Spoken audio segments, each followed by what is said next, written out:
Hey, what's up, you guys? It's your girl Vanessa Cabrera here, and it has been a minute since I connected with you guys. I feel like I've been gone for so long. I took July off, and now I'm coming back and just getting into the swing of things. So I have been a little MIA on social media purposely.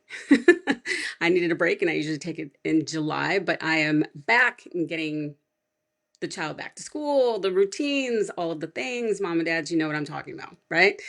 So the summer may be over, but let me tell you, when I say I am bringing the fire today. So today is one of my favorite days, and I get to do for a living is to interview my clients in real time. It is client case study day, and this one is no joke. So let me give you some background before my client actually introduces herself. So today we're going to get into the real, the behind the scenes journey of one of my clients, her incredible journey, how she started as a brand new entrepreneur, is an absolute powerhouse in her background in project management. She knows what she wants. She's trying to build an empire and she's on track to possibly hit $1 million her first year out. Say what? No, give me some. Give me some. Yes.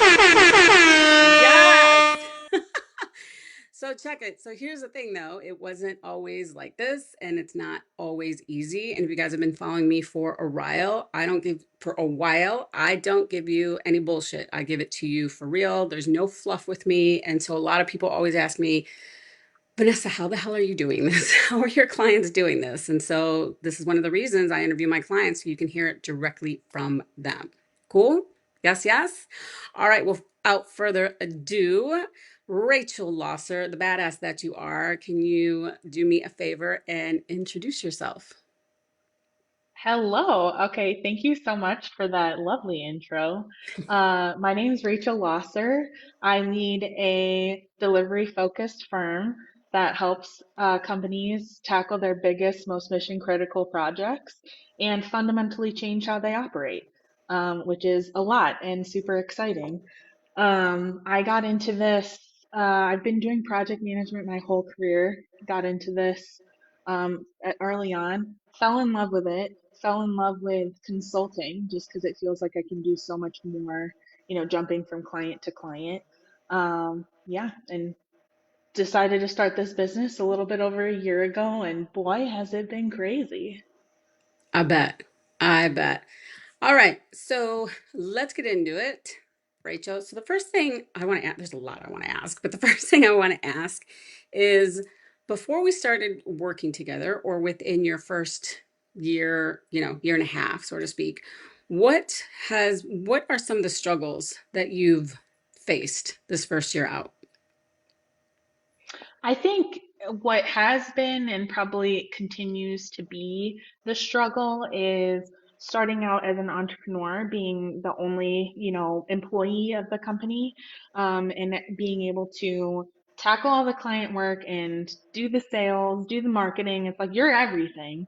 So it's kind of hectic, trying to balance all of those things. And while we have now staffed up and we've got new folks on board that are helping, I think that's going to continue to be a challenge is what's the right balance of, areas where I want to, apply kind of my founder expertise and what are areas where I need to outsource, get support, push some of that non-value add stuff that still needs to happen to trusted partners so that I can focus on the important stuff.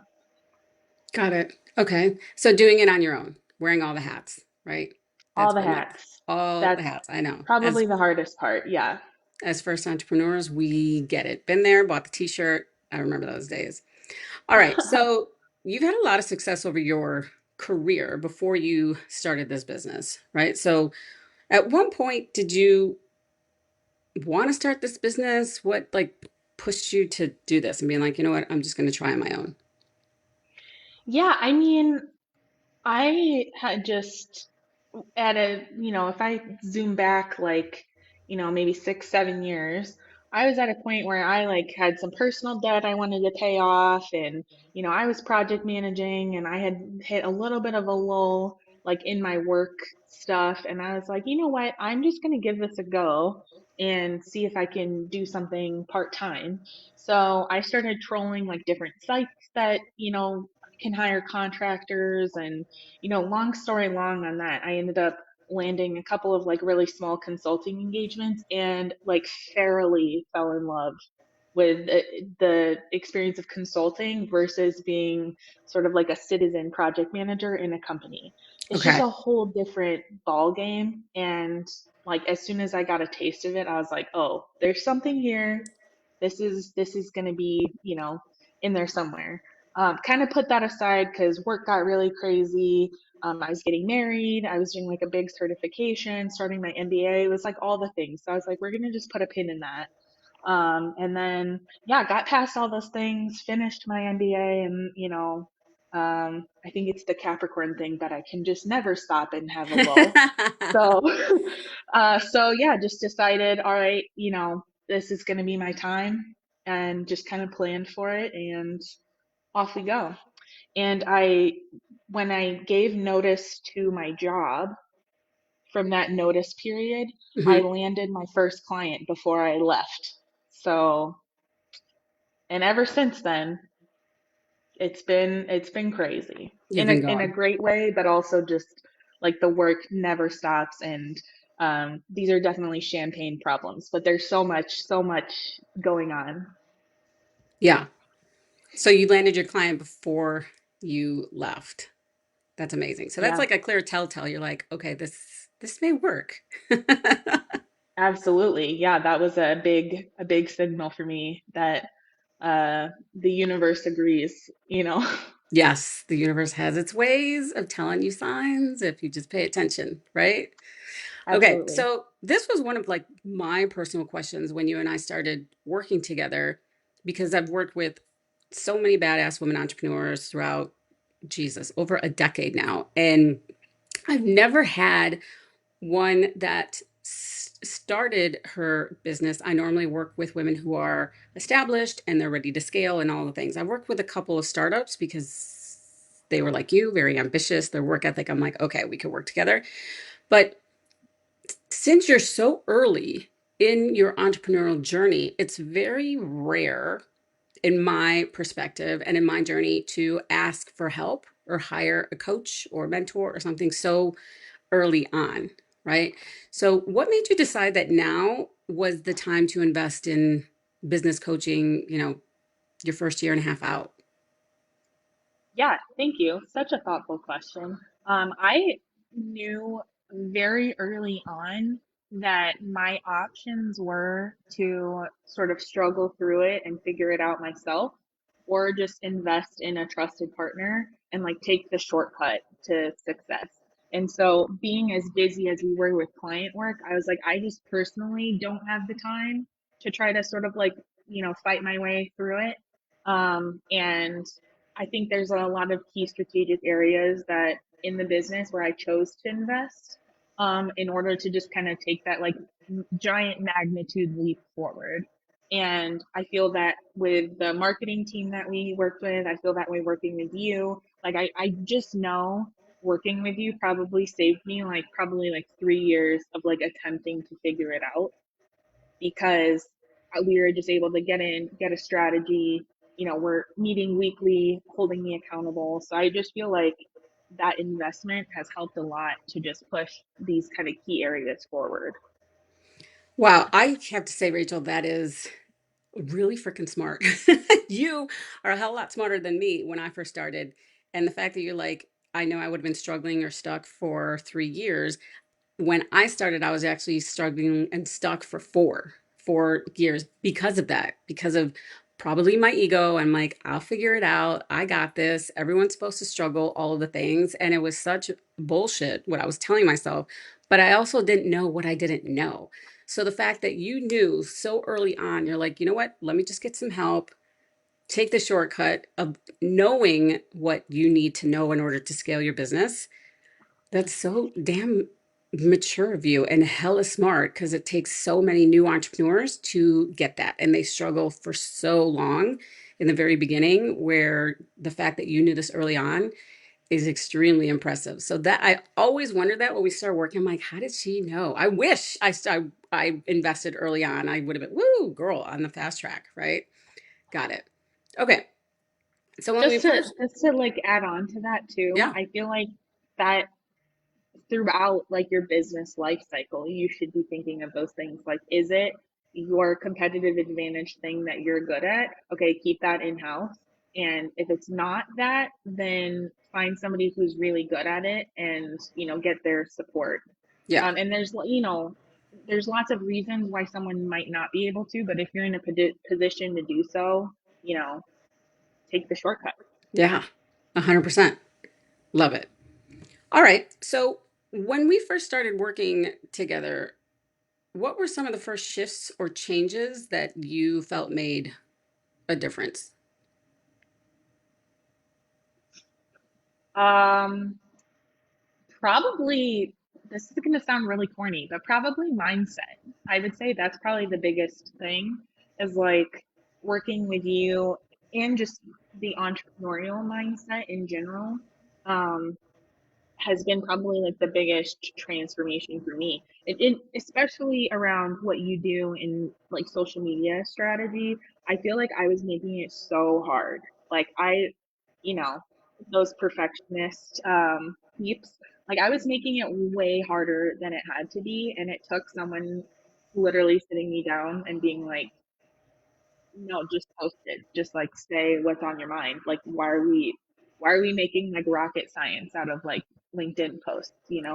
So I think that was really transformational for me on what it really takes to be a thought leader and to have a sort of digital footprint that you're proud of. I love it. Um, so often that we talk about mindset, and it always comes back to this, especially when I'm doing these client case studies where everyone thinks they need strategy or they need a bigger audience or they need a new audience where I sound like a parrot, but time and time again, if you don't believe in what it is that you're talking about, no one else is going to buy it.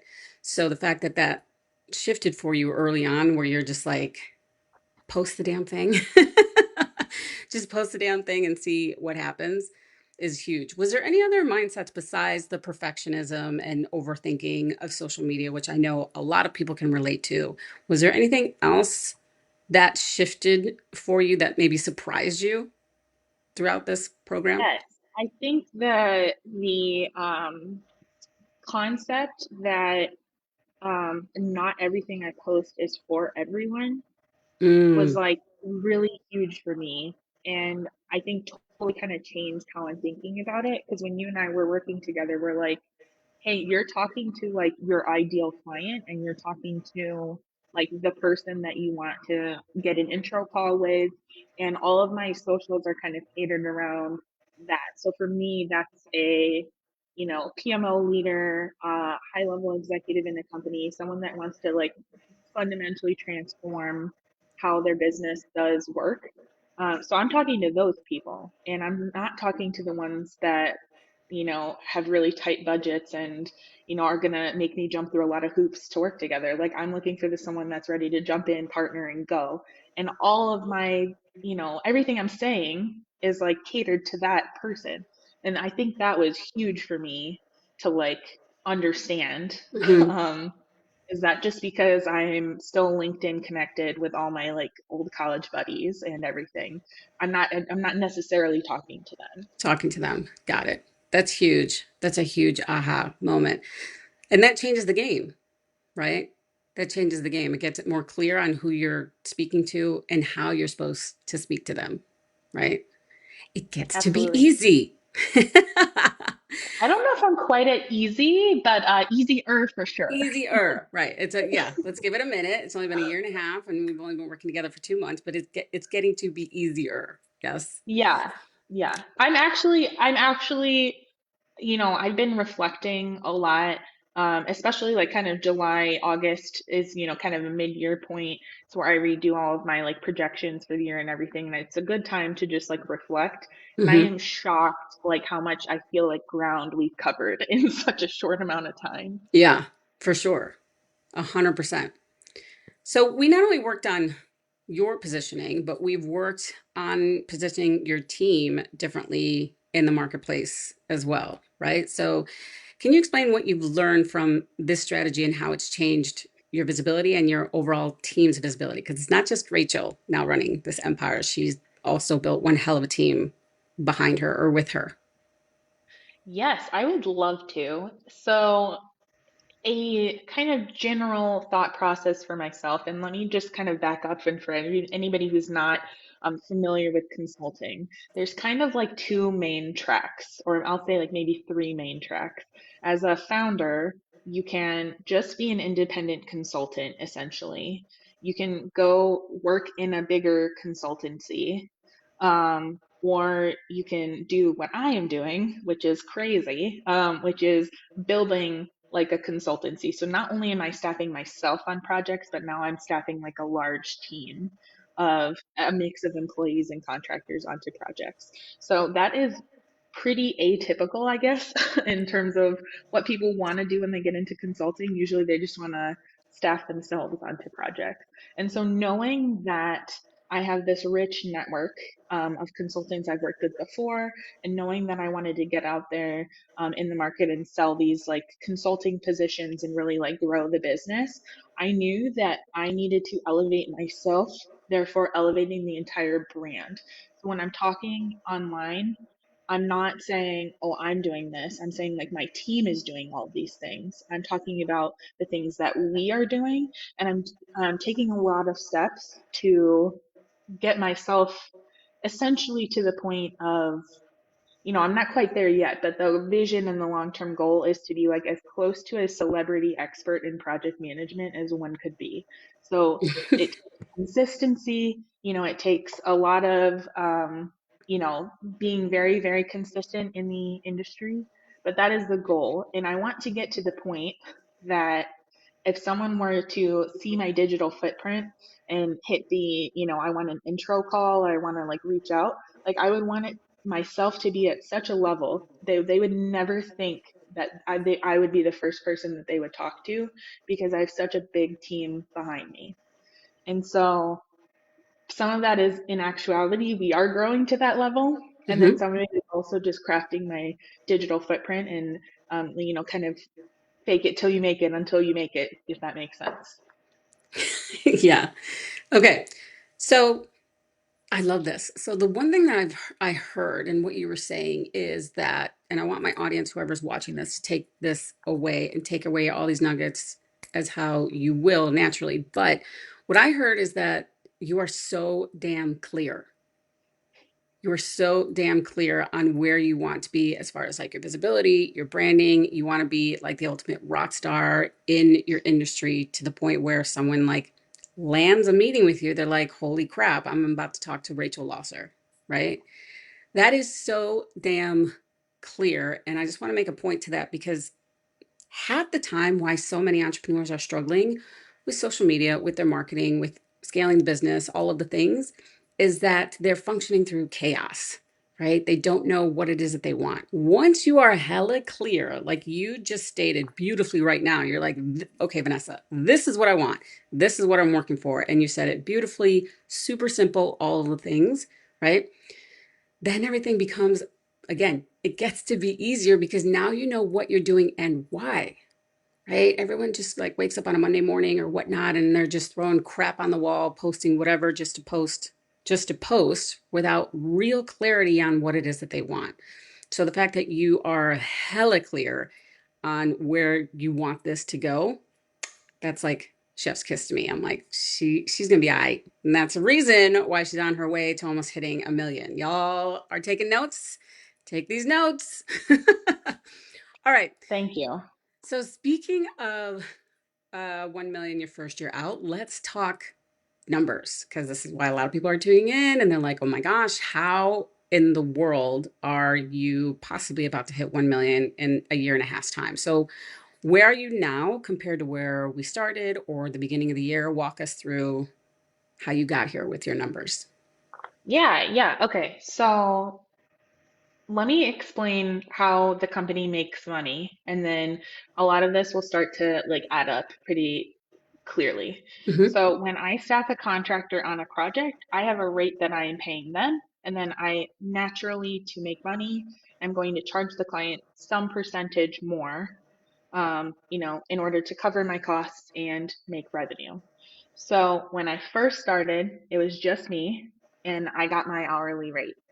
And then through a lot of the business expansion has been through basically consultative selling. So I got my foot in the door at a client, realized that the problem that I was solving was nowhere near their only problem, and Hmm. said, hey, I'm doing pretty good over here. Would you like me to help over there too?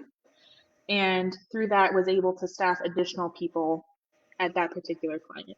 Not only that, but I've been doing all the things and I've landed clients outside of kind of that main client also, and have since moved on and things have spun out. And so essentially I make money by staffing a person on a project. And at this point, I have the critical mass now that we, for calendar year 2025, are on track to do about $1 million in revenue. And what I mean by like on track for is like I have pen to paper like contracts already signed. So my peeps are contracted like through the end of the year and into 2026. So it is a place of great privilege and all of the work I can see it paying out now that we have these contracts already in place. And so really in like February of this year, I already knew that we made 2025. And so anything I land from this point forward is just going to be, you know, additional, revenue basically. So it's a wonderful place to be. And I think a lot of how that came about is just never being satisfied and never being done keeping the seeds planted. So even though I'm on the client projects 50 plus hours a week, I'm still working with Vanessa, I'm doing my reach outs. Like I'm still very much in builder mode, Hmm. and, continuing to push things forward. So Okay. hopefully that was a lot. That was a lot. Yeah. So you feel No. free to unpack. Yeah, yeah. No, I get it. Okay. So let's step back and can you explain a little bit what it is that you actually do? So, Yeah. you're project management, but what exactly does that mean? Can you explain to the audience? What do you do, Yeah. Rachel? Okay. What do I do? What do you do, girl? Basically, get shit done. Yes. So project management in the kind of areas that I'm working on, a lot of the like big things that we do is essentially, I say get shit done kind of facetiously, but that really is like kind of the root of it. So an executive or someone, at a company that has a big strategic project, and we're talking about something, you can have project management at any level, but we really focus on like really, really big projects. When you're going to put that kind of investment into your company, you want to make damn sure that it's going to go well and that Okay. people are going to be held accountable and that we're going to hit all the timelines that we set in place. That's me. I'm the one that comes in and says, okay, you hired XYZ company to do this big project. Okay, what are all the milestones? What are all the deliverables? How do we make sure we stay on track? Oh, that's off track. Better fix that. So I get in there and I help keep the ship running. I create visibility and I create accountability. Okay. So then now understanding that part, the way that you're pricing yourself out is that you work with a client, you work on this project, and then if you see that they need help somewhere else, then you also upsell or whatnot a different service to fix this problem. And that's how you're making more money from one client, full well understanding that they need these services. Is that correct? Yes, and I think it's so backwards for people to think about, but when I'm going in and talking to those companies, I'm not thinking about the money even one bit. Uh, I'm going in and I'm thinking about what can I solve for them? What can I do to make their life easier? What can I do to make this executive look good to their peers and to any investors or board, right? So I'm just thinking about like how can I best serve someone? And in my experience, at this point, the money follows because if someone feels like they have that partnership, that you're really truly listening to what their needs are, and then you're able to actually deliver on all of that, that's it. It's easy. It's an easy investment then. Okay. I love this. I love this because you and I have talked about this a little bit, but you you figured this out naturally, and I knew that you did. Like you could just you can close, right? But the fact is that you go into these meetings, these sales meetings, taking the money out of the equation, I think is a monster mindset that a lot of entrepreneurs need to have. From my perspective, so many entrepreneurs out there, when they're like, I need to get the money, I need to land this client, da, da, da, and they're, clutching it. There's an energy that comes with that when you step into that room. There's an energy when you step into that Zoom meeting, all of the things, right? And it's coming from a place of lack. And it's something you can't hide. You can't bullshit your way out of. Like, there's something off. And that's why people question whether or not to hire you, whether or not to work with you, all of the things, right? So I love the fact that you stated this, Rachel, because so many entrepreneurs don't understand this, especially when it comes to sales. When you take the money out of the equation and you're all focused on the client and how to best serve them, the money comes, and you're exactly right. That's it. You and I touched upon a little bit about NLP and how to best communicate and how people take in information and all of the things, right, that we've talked. And that's just an add on to what you've done intuitively and naturally, right? So I think that is huge and probably one of the major reasons why you've been so successful so quickly. I love it. I love that you got that. You get it. You get it, right? But I think that what's really like key, like absolutely key, like an area that I do not compromise is like the number one way to make sales is good work gets you more work. So like do not skimp out on the delivery and getting done what was promised. Like that is key. Because then when that client, everyone's getting bombarded with lots of sales all the time. Like we're like so over stimulated with like all those things. And when Yeah, that moment comes to make a decision, someone's going to think, am I going to go with this rando where I don't really know their track record, or am I going to go for the get shit done crew? Like, it's an easy decision. yeah, for sure. What's been the biggest, I can't believe this is my life now moment for you this past couple months, this past year and a half? Can you talk I about feel that? like those moments happen every day. Like, Okay. I feel like I wake up every day and I'm like, what is life? Like, this is crazy.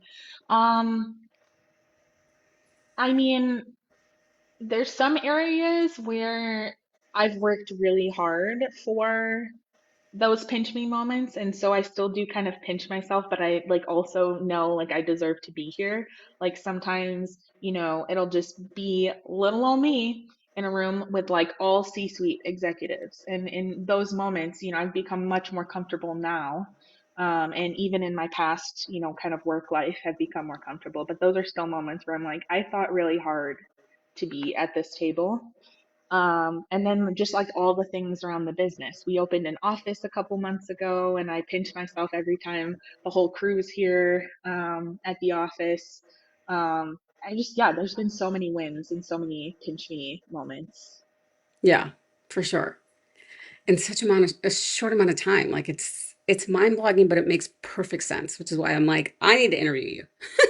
I'm like, people need to know that this is real and doable. The other reason I wanted to interview you and get all these details of how you're doing this and where you're at and your pricing and all of that.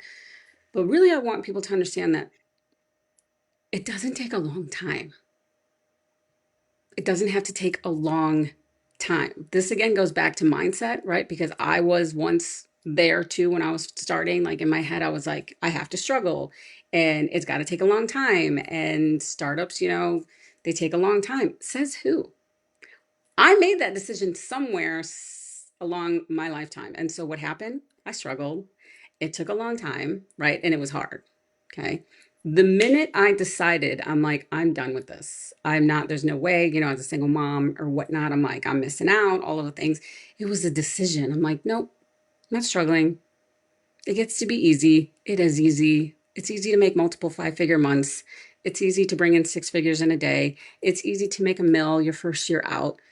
So, what I've learned is it's not just your mindset, it's your capacity to receive the money.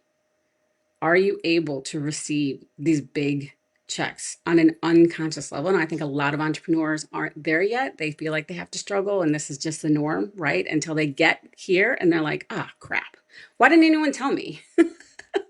Right? So I'm like, I'm trying to tell you. So I love the fact that you've had so many aha moments, your office, your this, and in a very short amount of time. And I can only imagine, Rachel, where you'll be in like 3 years' time, 5 years' time. Yeah. We'll I have to come think, but I back. think I think that there's like a really important distinction in what you said, which Hmm. is choosing something and then like how you're framing everything like just makes such a big difference. And so if somebody says, "Oh, it's easy to get a business to this level," like, was it actually easy? Like, did I not have to work hard? Like, no, but mentally, I made the decision Right. that I am choosing abundance. I'm choosing to see the market opportunity. And I am just sort of not taking no as an answer, like, and I see that in a lot of people. In my clients, in, friends and family, like whoever says like the world is against them, that's all they're going to see. Right. It's that confirmation bias, right? And if you say, "Oh, this is hard," like all you're going to see is the hard times, and you close yourself off to like some of those opportunities. And there's been a couple things where it's like, "Hey, if you just like open your heart and mind and listen, people will just like want to help you. If you do a good job, they want to work with you. So just lean in and just do it, Like you just got to have that mentality of like, I'm just going to do it." That's right. And this will work. Like, period. It's going It's to work one going way or another. to I don't even have the thoughts of it's going to work because in my mind it's never even crossed my mind that it's not going to work. Got it. Like it's so far out of my mind that I'm just like, "Oh, how do I make it work better? How do I make it work more? How do I do a lot more of this?" Never in my mind am I like, "Oh, this might not work." Yeah. I love it. I love it. I love it. All right. If someone is watching right now and they feel stuck where maybe you once were in the beginning or, bad days or whatnot, what's one piece of advice you'd give them? Ooh, I actually love that question because I do this for my clients a lot Hmm. also. Because we are, constantly trying to move the needle. And as a perfectionist, this is going to be like really recovering perfectionist. I would say Okay. this is going to be hard to say, but I would say the number one thing to get unstuck is just do something. Like just do it. Just move the needle forward. It doesn't have to be perfect. You don't have to have it all fully fleshed out. I mean, I can give you a ton of examples in our business where we just did it. Like, case in point, I just did a job posting knowing full well that I'm going to have to like get healthcare or some kind of benefits or whatever it is. Didn't have that fully fleshed out. That's okay. I still put out the job posting because I need help. And I just worked with that person and said, "Give me like a month to figure it out and I'll do it." It's so like, I could have very much been like, "Oh, I can't do this posting or I can't do this thing because I need to figure out this step or that step." And it's just like, no, just do it. That's All right, it. that's very Nike aggressive, very Nike aggressive. was right. Just do it. Just do it. Nike was right. All right. What do you think having a coach made the difference in where you're at right now? What's been Oh the my change? goodness. I mean, I feel like the path to that sort of expertness was just so murky. Like I had no idea. I knew where I wanted to go, but I didn't really know how I was going to get there at all. And I feel like this is giving me a lot of clarity, and working with you, Vanessa, has like really opened my eyes to like what that path looks like towards, my goal of stepping away from some of the client work, being kind of a, keynote and a person within the industry that's like really elevated like that. I'm going to keep saying like celebrity expert. And I I don't love mean it. that in I don't mean that in like a Kardashian celebrity, you know what I mean? Like I just mean that in like I want to be a really elevated person in the industry. Hmm. Um, so yeah, I don't think I would have figured out that path so quickly without your support. So it was murky, like figuring out how to position yourself as an authority figure and the expert in your field. Yeah, and just like, we worked a lot on how do I take that vision and actually put it into like what are the actionable steps? I mean, like we went really in the weeds, like put this into your bio on LinkedIn, put this, this is how you're going to structure it. This is what you're going to post. Here's how we're going to talk about it. You're not telling me what to say, but you're telling me where to put it and how to do it.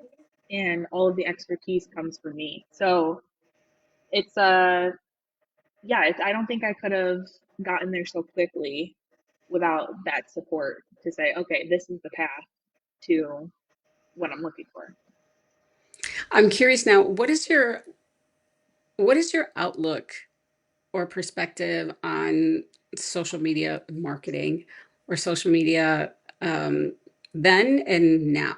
What do you think of it? Um, I think that I just thought that a lot of social media marketers were like kind of spammy and gross, and you know, I didn't really have a good idea of like, I just didn't feel like I had a lot of great models of like what good looks like. And also, I didn't really make the connection that like thought leaders that post all the time, posts that aren't necessarily talking about like their service is also social media marketing. Like I think that was a big aha moment for me. Is like, hey, posting your expertise and connecting with your audience and like the whole suite of everything, that is all social media marketing. It's not I do some posts and then the actual marketing part is just the part where I post, my logo that says connect now or whatever my call to action is. And so I think that was the biggest aha moment for me is like getting that digital footprint and getting all of that posting. Like that's all of it. And I think before I just thought, social media marketing is like people sending you spam messages in your DMs and everything, like it really opened my eyes a lot to like the art of the possible and, gave me a really good framework for what good looks like. The art of the possible. I'm gonna have to write that one down. That was a good one. Fantastic. Damari. So hold on, let me see. Damari, one of my past clients, she says you're a rock star. Oh, Rachel. Thanks, Damari. What's up, girl? Sweet. All right. Is there anything else you'd like to share of what you've learned, what you've experienced these past couple very short months of working no, together? I Of anything know. that you want to share with the audience that would benefit them, of what you learned? Um, Yeah, I would love to, we touched a lot about some of my personal journey and the business side, but I would love to touch a little bit on leadership because I Mm, think I have a kind of a unique perspective on leadership that has helped a lot with some of what I'm doing. But I see a lot of leaders make a lot of mistakes when it comes to how they approach building out their team, how they approach accountability, just how they think about the business in general. So I want to just speak a little bit about that. But okay. first off, I hire way more for attitude and aptitude than I do for like specific job skills. So, Okay. especially as a startup and as an entrepreneur, like, is it valuable to me that someone's been a project manager for 20 years? Mm, yes and no. Like, that's great. But what I care about a lot more is do they care about my clients the same way that I do? Like, can they handle the chaos of what we do? Um, can they take feedback gracefully and like just implement it and not have me come back and repeat myself over and over again?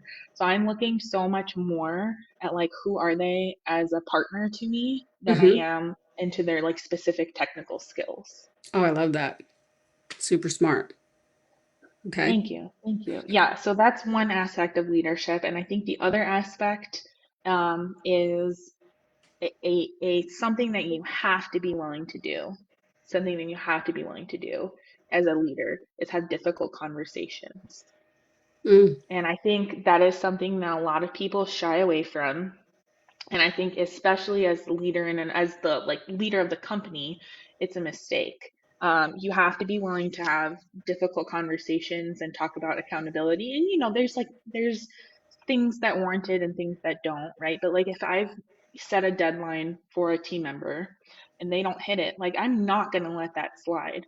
I'm right. not gonna embarrass them. I'm not gonna put them down, but I'm gonna pull them aside and lead with empathy and say, hey, like, are you okay? Like what's going on?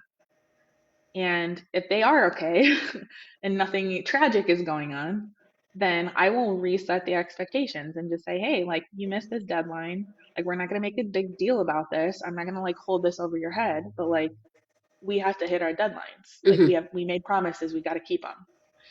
Um, so that's one example. And then the other thing that I just think is a real myth that leaders make is they think that the difficult conversations only apply to the work, but it applies to everything. It applies to interpersonal relationships too. It applies to all the things. Let me give you like a crazy example.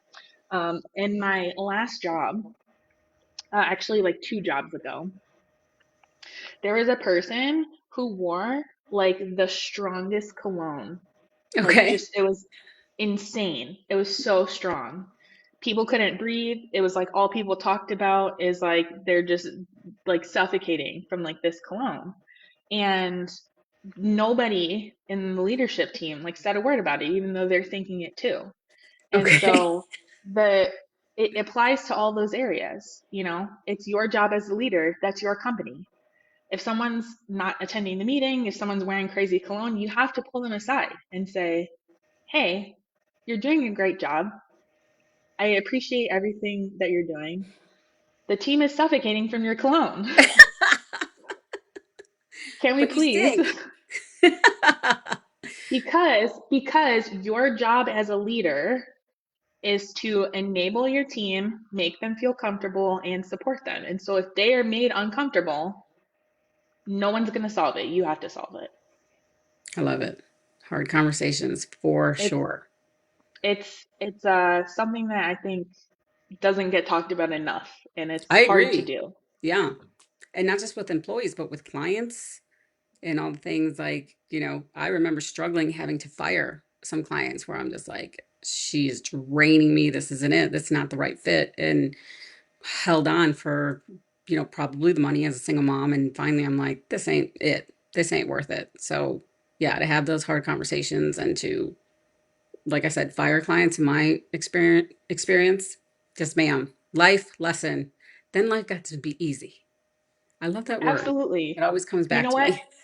One of my partners that I it said a line that I'm like so obsessed with.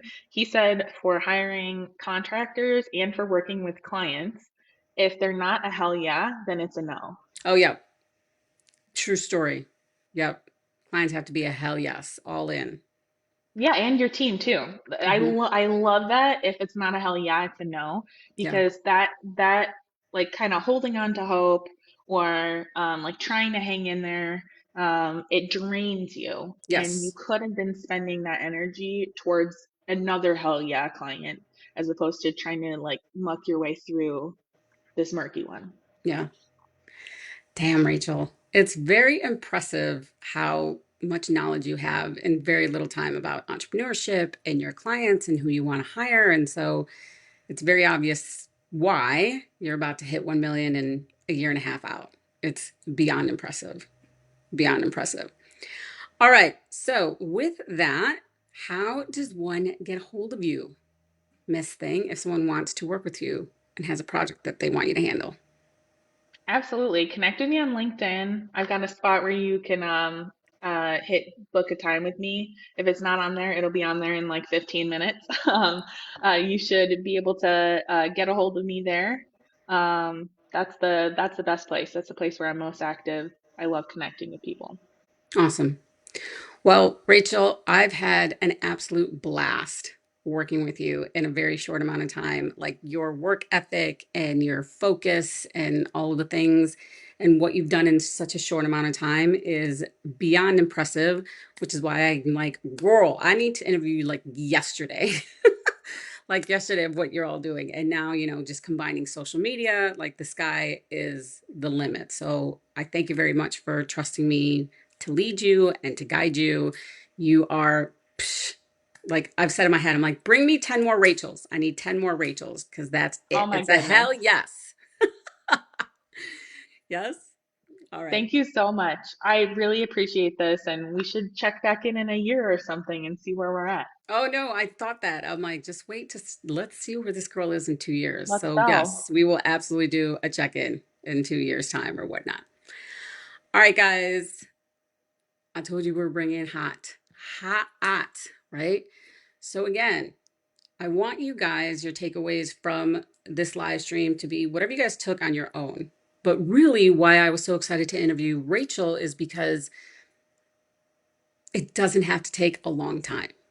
And every single time I've been working with her, I'm like, damn, she is a perfect example of this. So many of us, myself included back in the day, I have to struggle. I got to be, but businesses, what's another bullshit thing I thought? Oh, that businesses don't make real money until 4 years out, 5 years out. Says who, right? So again, these entrepreneurs who are crushing it and who I'm working with who go from, struggling to multiple 5-figure months, hitting 6-figure days, now a mill, all of the things, it was their capacity to receive. Are they able to really receive on an unconscious level what it is that they want? Right? So, if this is something that you've been struggling with, if you know that there's an internal shift that needs to be made, if you are struggling with your social media marketing and you don't know what the hell you're doing, with so many entrepreneurs do, reach out to me. I'm going to put a link in this live stream. You guys can book a private business accelerator session. Within that call, we're going to talk about what exactly you're struggling with so we can get clear on what the problem is. We're going to dive into the holes that are in your businesses, okay, or business, and then what working together would look like with you and I. Cool. So I'm going to put a link below to have that private meeting if you're ready to land high-end clients, paid speaking engagements, 5-figure months, trainings, all of these things. This is what I've helped my clients do for the past, Lord help me, 13 years now. So if that's you, and if you've been interested or want to learn more how to work with me, go ahead and book that session. Cool. All right, guys. Thanks so much for watching, and I'll see you online. Peace.